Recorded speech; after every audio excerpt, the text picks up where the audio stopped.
Hello class, start करते हैं solution chapter का next topic, colligative properties. Colligative properties वो प्रॉपर्टीज होती हैं जो डिपेंड करती है number of particles of solute पे और नहीं डिपेंड करती उनके नेचर पे। जो कॉलिगेटिव प्रॉपर्टीज हैं इसकी एप्लीकेशन ये होती है कि हम मॉलिक्यूलर मास फाइंड आउट कर सके उस सॉल्यूट का जो या अननोन सॉल्यूट का जो डिसॉल्व्ड है किसी सॉल्यूशन में। ठीक है, तो आगे चलते हैं। Colligative properties, these are the properties of dilute solutions which depends only on the number of particles of solute but independent of its nature. There are four colligative properties: relative lowering of vapor pressure, elevation in boiling point, depression in freezing point और osmotic pressure। हमारे पास चार colligative properties हैं। इन चारों colligative properties में से osmotic pressure mainly use की जाती है मॉलिक्यूलर मास फाइंड आउट करने के लिए। ऐसा क्यों, वो अभी हम बताएंगे जब हम इन्हें एक्सप्लेन करेंगे। ठीक है, अच्छा, relative lowering in vapour pressure का तो पता नहीं, लेकिन वेपर प्रेशर हम पिछले लेक्चर्स में पढ़ के आ रहे हैं। ठीक है, और वहीं से हमने बॉइलिंग पॉइंट भी ढूंढा था और मैं बार बार बता रहा था कि आगे ये काम आएंगे। तो अब बात करते हैं हम पहली कॉलिगेटिव प्रॉपर्टी की, जिसका नाम है relative lowering in vapour pressure. देखते हैं। मान लो जो वेपर प्रेशर है प्योर सॉल्वेंट का वो है P0A, और जब हम उसके अंदर मिक्स करते हैं कुछ solute, after mixing solute in pure solvent, तो जो वेपर प्रेशर हो जाता है वो है PA। ठीक है, तो पहले वेपर प्रेशर ज़्यादा था, सॉल्यूट मिलाने के बाद वेपर प्रेशर कम हो गया। इसको हम डिस्कस कर चुके हैं और दो तरीके बताए थे, केमिकली भी इम्पैक्ट पड़ता है सॉल्यूट का और फिजिकली भी पड़ता है। उन दोनों से वेपर प्रेशर कम हो जाता है प्योर सॉल्वेंट का। तो हम कह रहे हैं उस डिक्रीज इन वेपर प्रेशर को हमने एक नाम दे दिया लोअरिंग इन वेपर प्रेशर, और वो दिखा हमें कैसा, P0A माइनस PA की फॉर्म में। ठीक है, relative lowering in vapour pressure, lowering in vapour pressure divided by original vapour pressure. देखो, अब relative lowering in vapour pressure बन गया P0A माइनस PA। ये है आपका lowering in vapour pressure divided by original vapour pressure या pure vapour pressure of solvent. आगे चलते हैं।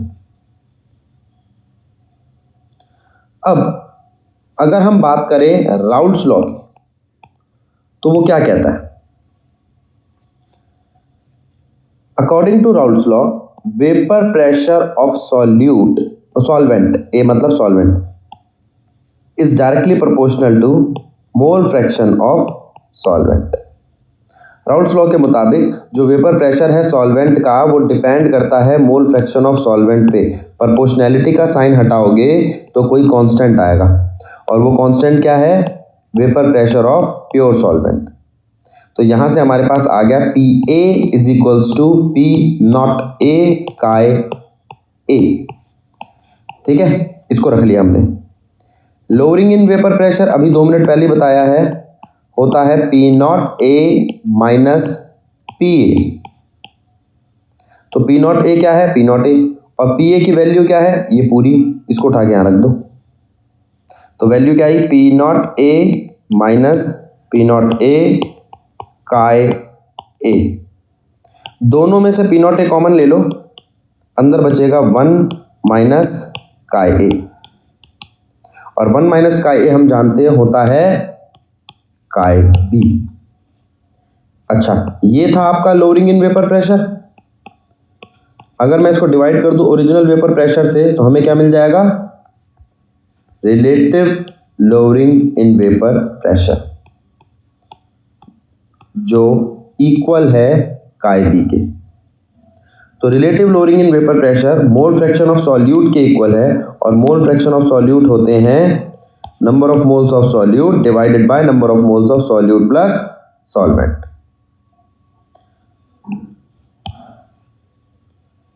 ये खोला।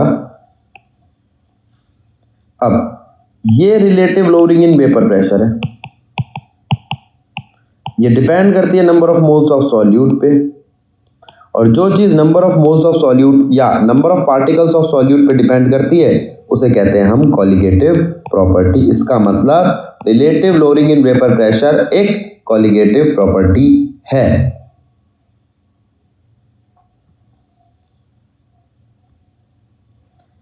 एक बार जरा इसे ध्यान से समझ लो, फिर आगे बढ़ते हैं।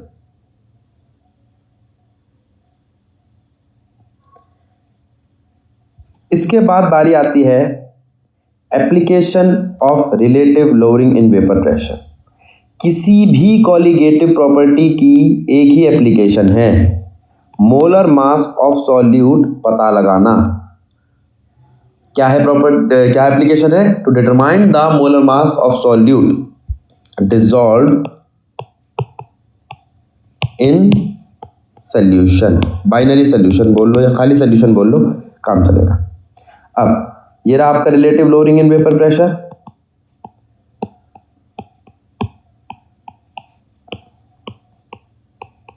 ये इक्वल है मोल फ्रैक्शन के। मोल फ्रैक्शन को खोल दिया नंबर ऑफ मोल्स में। नंबर ऑफ मोल्स का भी आप फॉर्मूला जानते हो, गिवन मास अपॉन मॉलिक्यूलर मास।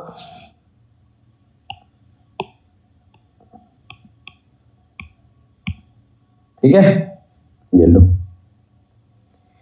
इसका फॉर्मूला खोल दिया और इन दोनों का फॉर्मूला खोल दिया।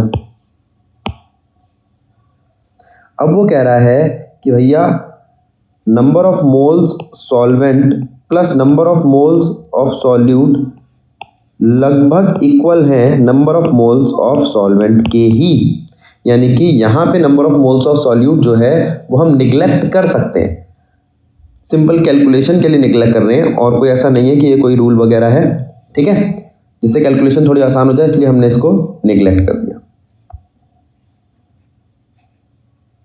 तो यहाँ पे आ गया WB divided by MB divided by WA divided by MA।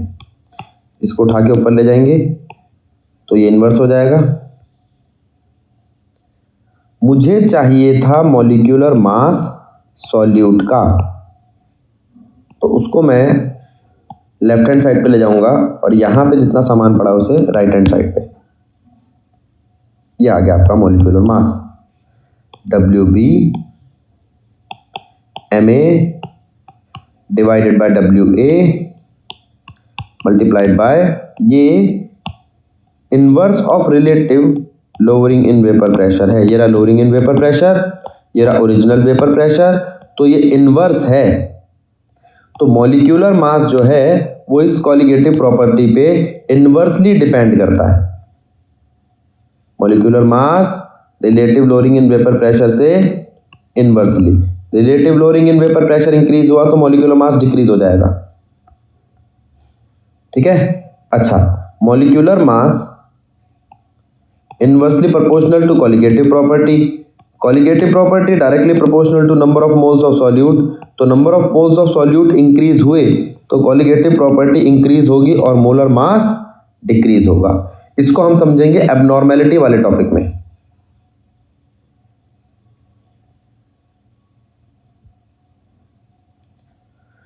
Next colligative property आती है आपकी elevation in boiling point. Boiling point elevate कैसे होता है? भैया हमने बताया था, अगर हम बात करें प्योर सॉल्वेंट की, ये इस कंटेनर में प्योर सॉल्वेंट रख रखा है, लिड से ढक रखा है। अगर इसे ढकेंगे नहीं तो वो इक्विलिब्रियम अटेन नहीं होगा वेपर प्रेशर और एटमॉस्फेरिक प्रेशर में। ये बातें कर चुके हैं, दोबारा नहीं करूंगा। तो प्योर सॉल्वेंट से जब सल्यूशन की तरफ जाते हैं तो वेपर प्रेशर डिक्रीज हो जाता है, वही सॉल्यूट सॉल्वेंट इंटरेक्शन की वजह से। अगर वेपर प्रेशर डिक्रीज हो गया तो एक रिलेशन पढ़ा था हमने बॉइलिंग पॉइंट के लिए कि बॉइलिंग पॉइंट तब अचीव होता है जब वेपर प्रेशर और एटमॉस्फेरिक प्रेशर इक्विलिब्रियम पर हो। अगर वेपर प्रेशर डिक्रीज कर गया तो ये इक्विलिब्रियम भी मेंटेन नहीं रहेगा।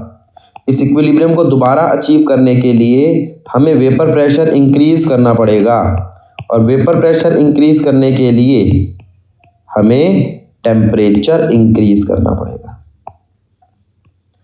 इसीलिए टेम्परेचर एलिवेट हो जाता है और उसे हम कहते हैं elevation in boiling point.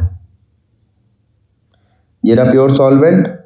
Pure solvent से सोल्यूशन की तरफ गए तो वेपर प्रेशर डिक्रीज हो गया। वेपर प्रेशर तो डिक्रीज हो गया लेकिन बॉइलिंग पॉइंट एलिवेट हो गया, इंक्रीज हो गया। We have to increase boiling point to achieve vapor pressure or atmospheric pressure equilibrium again। तो इसके लिए आपको बॉइलिंग पॉइंट को इंक्रीज करना पड़ेगा। ओरिजिनल बॉइलिंग पॉइंट क्या था? मान लो ओरिजिनल बॉइलिंग पॉइंट था TB, ये रहा T0B, ठीक है। एग्जाम्पल के तौर पे हमने पानी का बॉइलिंग पॉइंट ले लिया है 100 डिग्री सेल्सियस। अब बॉइलिंग पॉइंट सोल्यूशन का कितना होगा?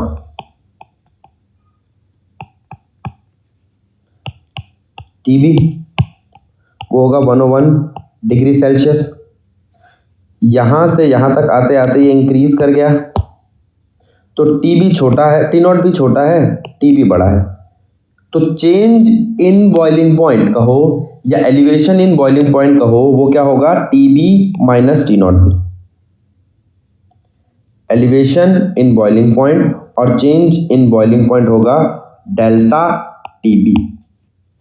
डेल्टा TB होगा TB माइनस T0B, ठीक है। और ये डेल्टा TB किस पे डिपेंड करता है? ये डेल्टा TB प्रेशर पे डिपेंड करता है। प्रेशर मोलैलिटी पे डिपेंड करता है। तो आप कह सकते हो कि मोलैलिटी चेंज इन टेम्परेचर पे डिपेंड करती है, ठीक है। आगे चलते हैं। तो चेंज इन टेम्परेचर, प्रोपोर्शनैलिटी का साइन हटाएंगे, कांस्टेंट आएगा, कांस्टेंट ऑफ प्रोपोर्शनैलिटी वो बना आपका constant of elevation in boiling point. इसका एक और नाम है एब्लोस्कोपिक कांस्टेंट, शायद यही बोलते हैं, मेरे से इसकी प्रोनाउंसिएशन ढंग से होती नहीं है। एब्लोस्कोपिक कांस्टेंट अभी एनसीईआरटी में पढ़ेंगे तो समझ में आएगा। देख लो इस पेज को पॉज करके, अगर इसको नोट करना चाहो तो नोट कर लो, फिर आगे बढ़ते हैं। चलिए, अब एनसीईआरटी क्या कहती है केबी के बारे में? इतने पोर्शन में तो वही समझाया जो मैंने अभी पढ़ा था, एक बार फिर भी रीड कर लेते हैं। Let T0 be the boiling point of pure solvent and TB the boiling point of solution. The increase in the boiling point यानी कि delta TB is equals to TB minus T0B is known as elevation of boiling point. Experiments have shown that for dilute solutions the elevation of the boiling point delta TB is directly proportional to the molar concentration of solute. Molar concentration of solute in a solution. Thus, delta TB directly proportional to molality, or delta TB is equals to KB into M. ये है आपका वो constant जिसके बारे में हम बात कर रहे हैं। अब ये बता रहा है मोलैलिटी क्या होती है, 1 kg solute, number of moles of solute in पर kg ऑफ सॉल्वेंट, वो डेफिनेशन हम जानते हैं। लेकिन KB क्या होता है? बॉइलिंग पॉइंट एलिवेशन कांस्टेंट और मोलर एलिवेशन कांस्टेंट। या एब्लियोस्कोपिक कांस्टेंट, इसकी यूनिट क्या होती है? केल्विन केजी पर मोल। आगे चलते हैं। एप्लीकेशन क्या है एलिवेशन इन बॉइलिंग पॉइंट की? एलिवेशन इन बॉइलिंग पॉइंट की एप्लीकेशन है मोलर मास ऑफ सॉल्यूट निकालना। वो तो सारी कॉलिगेटिव प्रॉपर्टीज की है, ठीक है। तो delta T B is equals to K B into molality. Molality होती है number of moles of solute divided by mass of solvent in KG, और लिखना था यहाँ पे, लिख देता हूं मैं, इन केजी। चलो अच्छा, अब इस केजी को जनरली हम ग्राम में ही लेके चलते हैं, तो यहाँ पे जो क्वेश्चन में गिवन मिलता है ना बेटा, वो ग्राम में मिलता है, 1000 से मल्टीप्लाई कर देते हैं। तो जो 1000 से मल्टीप्लाई किया है वो कन्वर्जन है आपकी ग्राम से किलोग्राम में, कोई फॉर्मूले का हिस्सा नहीं है, ठीक है। तो delta T B is equals to K B W B divided by W A M B. ये मॉलिक्यूलर मास निकालना था, इसलिए हम इसको उठा के लेफ्ट हैंड साइड में ले जाएंगे और ये डेल्टा टी बी को उठा के राइट हैंड साइड में ले आएंगे। आ गया। दोबारा वही बात हुई, मॉलिक्यूलर मास जो है वो इन्वर्सली प्रोपोर्शनल है डेल्टा टी बी के, यानी कि कॉलिगेटिव प्रॉपर्टी के। चले आगे। ये थोड़ा सा समझना है, ये ग्राफ है टेम्परेचर और वेपर प्रेशर के बीच में। हमने एक कर्व बनाया प्योर सॉल्वेंट के लिए और एक कर्व बनाया जब उस प्योर सॉल्वेंट में सॉल्यूट ऐड कर दिया तब। तो देखा कि दूसरा कर्व जो है वो थोड़ा नीचे है। इसका मतलब जब मैंने सॉल्वेंट में थोड़ा सॉल्यूट ऐड किया तो उसका वेपर प्रेशर गिर गया, उसका वेपर प्रेशर गिर गया। अच्छा, अब वेपर प्रेशर की एक ऐसी कंडीशन जब वेपर प्रेशर और एटमॉस्फेरिक प्रेशर दोनों इक्विलिब्रियम पर हैं, उस ही कंडीशन पे अचीव होता है बॉइलिंग पॉइंट। कौन अचीव होता है? Boiling point. ये रहा प्योर सॉल्वेंट का बॉइलिंग पॉइंट। प्योर सॉल्वेंट का जो बॉइलिंग पॉइंट है वो है टी नॉट बी। और अगर सोल्यूशन की बात करें तो वो तो यहाँ अचीव नहीं हो रहा, क्योंकि यहाँ पर तो वेपर प्रेशर और एटमॉस्फेरिक प्रेशर इक्विलिब्रियम पर नहीं है। तो क्या करें? एलिवेट करो, उसको उठाओ। जब यहाँ पर हमने वेपर प्रेशर इंक्रीज करना चालू किया तो साथ के साथ इसका बॉइलिंग पॉइंट भी उठा और नया बॉइलिंग पॉइंट आया टी बी। क्लियर? तो यहाँ पर जो चेंज आया T B minus T not B, वो बना आपका डेल्टा टी बी। इस ग्राफ को देख लो एक बार। ब्लू कलर की जो कर्व है वो है प्योर सॉल्वेंट की, रेड कलर की जो कर्व है वो है सॉल्यूशन की, और ब्लैक कलर से मैंने एलिवेट करते हुए दिखाया है।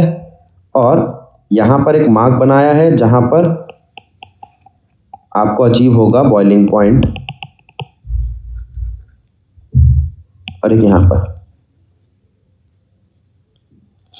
चलो आगे चलते हैं। अब इसी तरह से कॉलिगेटिव प्रॉपर्टी की एक और प्रॉपर्टी आती है depression in freezing point. Elevation में तो टेम्परेचर बढ़ा था, डिप्रेशन में क्या होगा? टेम्परेचर कम होगा। तो डिप्रेशन इन फ्रीजिंग पॉइंट की हम बात कर रहे हैं डेल्टा टी एफ, फिर वही चेंज इन टेम्परेचर। इस बार उल्टा है, पहले था T B minus T not B, क्योंकि बाद वाला टेम्परेचर ज़्यादा था और पहले वाला कम था। इस बार पहले वाला ज़्यादा है और बाद वाला कम है, तभी तो हम डिप्रेशन कह रहे हैं, इसलिए ये इससे उल्टा दिखाई दे रहा है। टर्म ही उल्टी है, वो एलिवेशन था, डिप्रेशन है, बात वही है। फिर delta T F directly proportional है प्रेशर के, प्रेशर डायरेक्टली प्रोपोर्शनल है मोलैलिटी के। इन दोनों को इक्वेट करूँ तो delta T F directly proportional है मोलैलिटी के। तो कुछ समझाने वाली खास बात नहीं है, अभी थोड़ी देर पहले देख के आ रहे हैं, जहाँ बी था बस वहाँ एफ आ गया। ठीक, फिर इसको खोल दिया नंबर ऑफ मोल्स और देख लो एक बार, कुछ नया नहीं है। तो मॉलिक्यूलर मास फिर से हमने निकाला,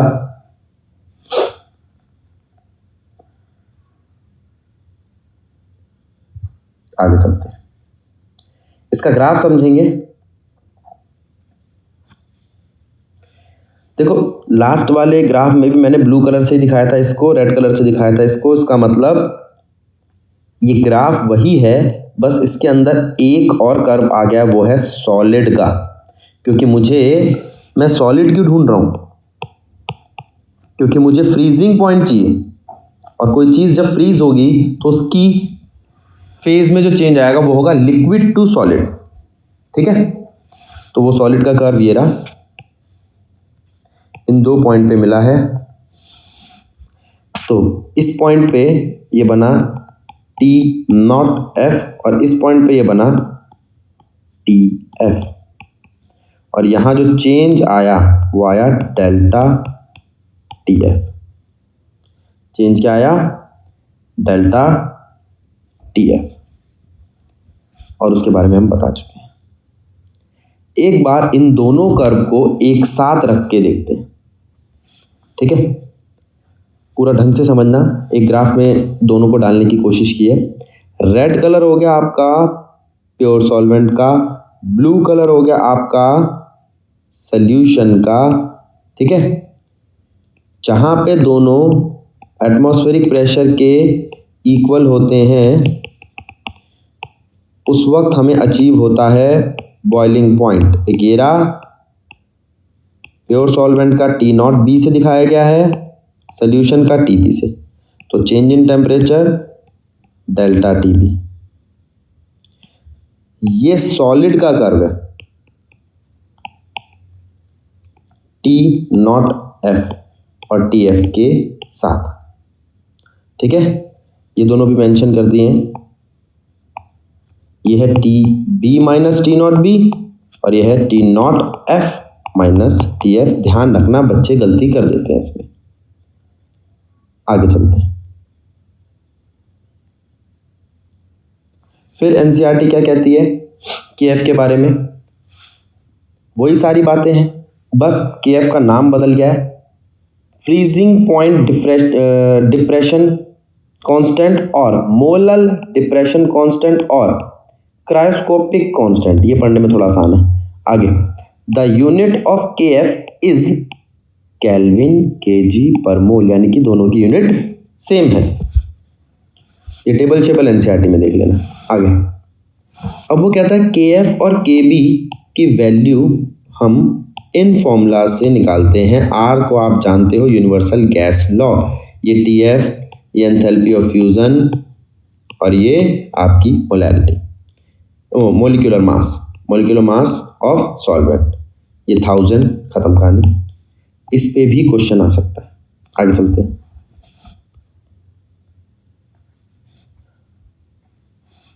अगली हमारी कॉलिगेटिव प्रॉपर्टी है ऑस्मोटिक प्रेशर। ऑस्मोटिक प्रेशर समझने से पहले हम समझते हैं फिनोमिनन ऑस्मोसिस। क्या है ये? हमने एक कंटेनर लिया,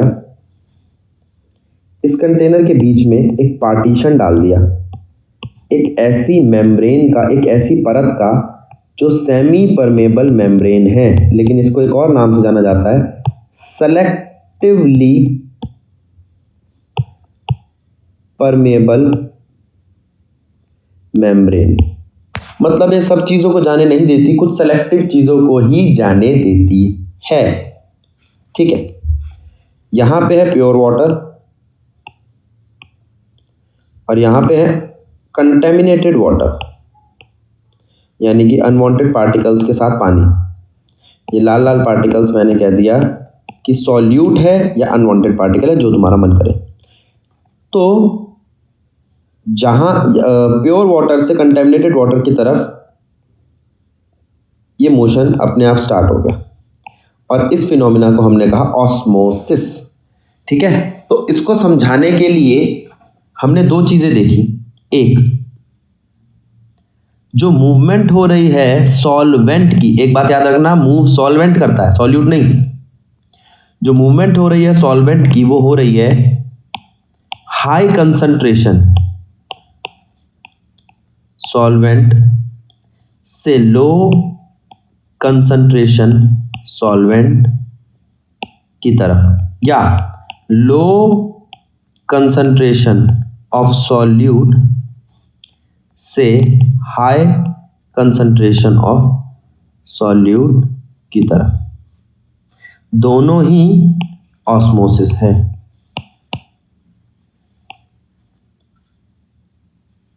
दोनों ही क्या एक ही बात है? दोनों, आप हाई कंसंट्रेशन ऑफ सॉल्वेंट से लो कंसंट्रेशन ऑफ सॉल्वेंट में जाओ, या इसके साथ ही ये बोल दो लो कंसंट्रेशन ऑफ सॉल्यूट से हाई कंसंट्रेशन ऑफ सॉल्यूट जाओ, बात एक ही है। ठीक है, इसके बाद बारी आती है हमारी कॉलिगेटिव प्रॉपर्टी की। ऑस्मोसिस कॉलिगेटिव प्रॉपर्टी नहीं है, ऑस्मोटिक प्रेशर कॉलिगेटिव प्रॉपर्टी है। तो वो कहता है अगर इस ऑस्मोसिस के फिनोमिना को आप रोकने के लिए यहां पे प्रेशर अप्लाई करते हो, ठीक है, तो होता क्या है, जो सॉल्वेंट यहां फ्लो कर रहा था वो रुक जाता है और इधर फ्लो नहीं करता, सिर्फ रुकता है अभी ऑस्मोटिक प्रेशर पे। इससे ज्यादा प्रेशर लगा दोगे तो वो उल्टा मूव करने लगेगा। तो ऑस्मोसिस से रिवर्स हो गया, इसलिए उस फिनोमिना का नाम रखा reverse osmosis.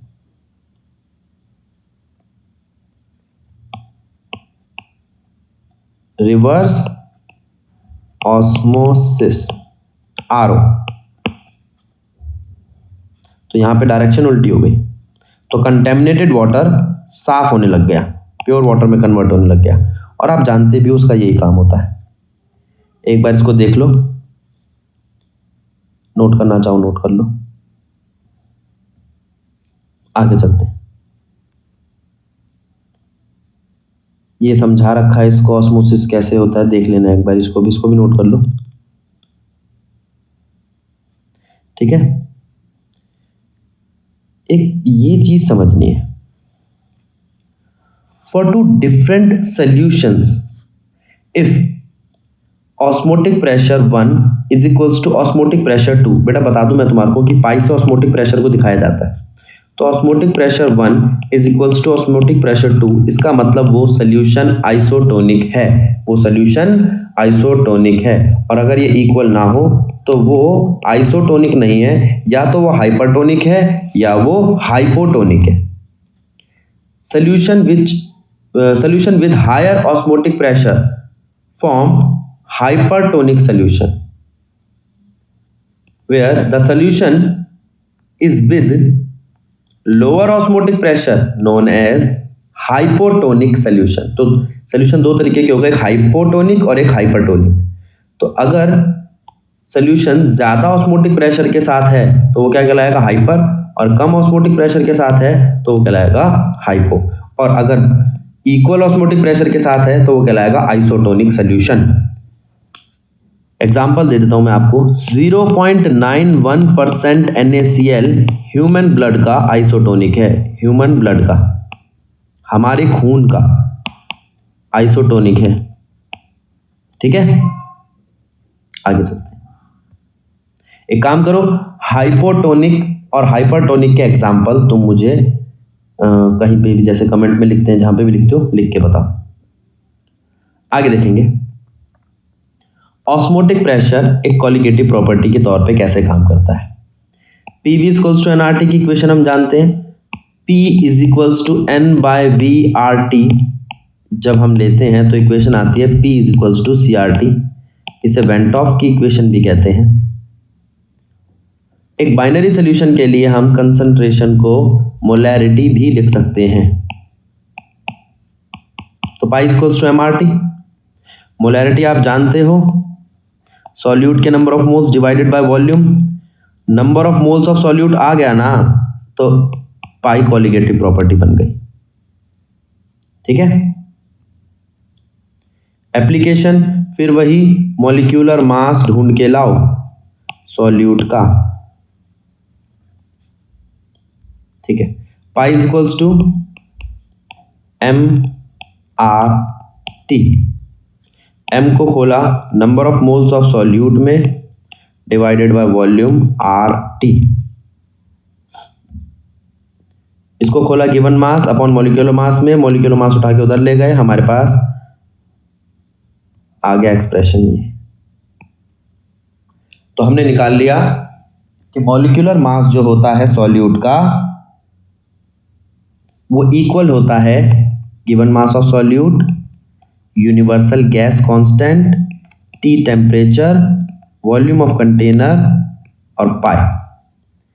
mv equals to WB/RT divided by pi v। ठीक है, ये चौथी कॉलिगेटिव प्रॉपर्टी थी आपकी। तो यहां पे आपका टॉपिक कॉलिगेटिव प्रॉपर्टी समाप्त होता है। अब बात करते हैं हम कि भैया ये रही 4 कॉलिगेटिव प्रॉपर्टीज, एक साथ समराइज कर दी। इन चारों में ही हमें number of moles of solute दिखाई देते हैं।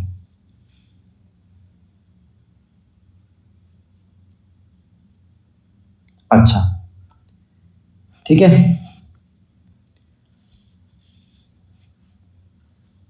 अब नेक्स्ट क्लास में, अब जो नेक्स्ट वीडियो बनाएंगे उसमें हम आपका ये देखेंगे जो कॉलिगेटिव प्रॉपर्टीज से डिटरमाइन किया हमने मॉलिक्यूलर मास, वो एबनॉर्मल मॉलिक्यूलर मास हो सकता है। तो उस एबनॉर्मेलिटी का कारण क्या है वो हम डिस्कस करेंगे।